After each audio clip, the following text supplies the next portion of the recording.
When we have pain, so many people want relief and they want it now. Is that not always the best avenue to explore? I think there are problems with that approach. For one thing, it really feeds into our quick fix society that there is a magic button. You know, you push the button on the TV converter and something happens. Our bodies aren't like that. Our bodies need time to heal when there's something wrong with us. Healing is a process. Healing takes time. Healing needs the right ingredients and the right environment, both mind, body, spirit. Everything needs to be combined there to enhance healing. And usually what we're looking at, and we're conditioned in our society, is to look for drugs. So that tends to be what we think of as the quick fix. The next one is certain injections and surgeries. But let's start with drugs. I wish we had better pain drugs. We have drugs that are excellent for acute pain.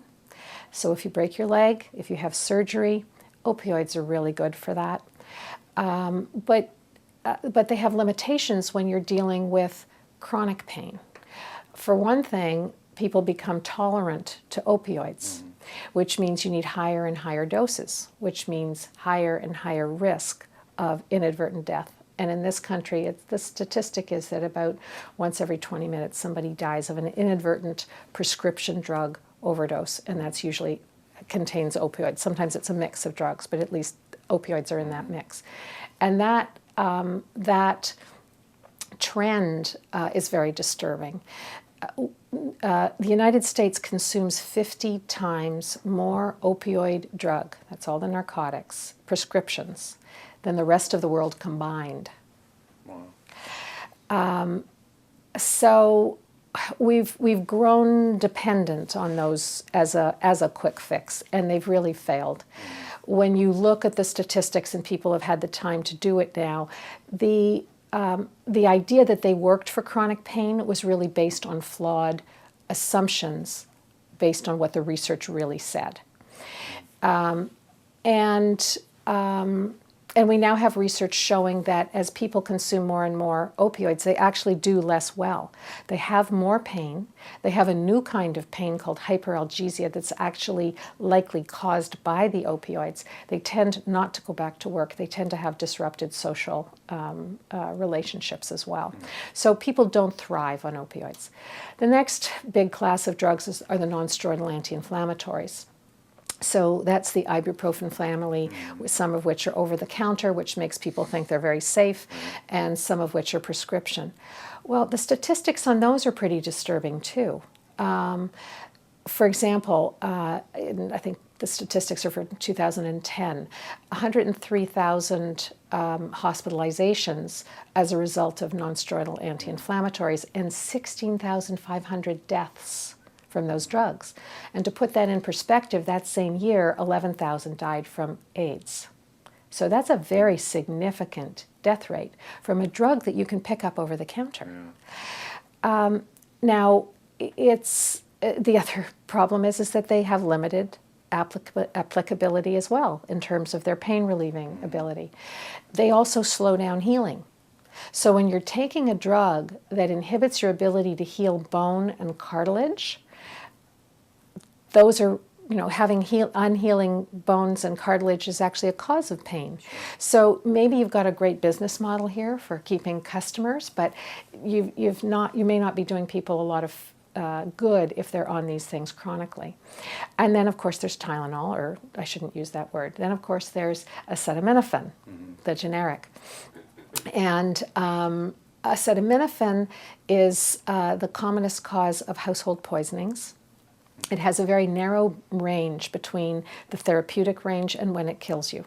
So 3 grams a day is considered the maximum dose right now.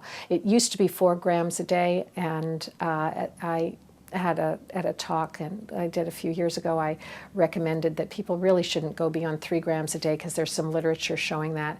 And the next day I got a letter from the manufacturer telling me that they really felt that 4 grams was the right dose. About a month later, they lowered it to 3. I don't think it was because of me, but they certainly were promoting the 4 as long as they could. So that's also got its limitations. Aspirin doesn't have the negative side effects of non-steroidal anti-inflammatories, doesn't cause heart attacks in the way that non-steroidal anti-inflammatories do, but also may have some problems with it too. There's been a lot of research with aspirin and heart disease. The latest recommendations are that it's not recommended for prophylaxis or prevention of heart disease because of the side effect profile. So there's problems there too, but just a general word of when to use analgesics. Is that, can I go into that? Yeah. So you use analgesics, they can be utilized intermittently when you need them to recover from an event or possibly to be able to perform what you need to do for an event. But if you're using them constantly, you're also losing touch with what your body's messages are. Now, sometimes you do want to dull those messages, and doing it naturally using turmeric, using cold laser, using acupuncture strategies and liniments and all sorts of other things that we can talk about. That doesn't seem to interfere as much with the feedback mechanisms that the body naturally has. And we do need more research on this, and I want to say that up front. I like to follow the research and do things that are evidence-based, but then we have to look at where the funding for research comes from and what it gets spent on most of the time.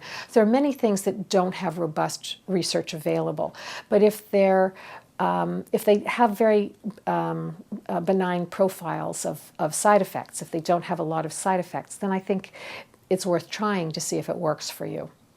So the risk you run if you are taking a non-steroidal anti-inflammatory or an opioid and then, say, going to the gym to work out, is that you're going to overdo it, and in the long run you're going to make yourself worse. You're going to miss the fact that a particular type of exercise isn't particularly good for your body, that it doesn't want to do that, and you're going to march right through that. So you're losing some of that information when you take regular analgesics.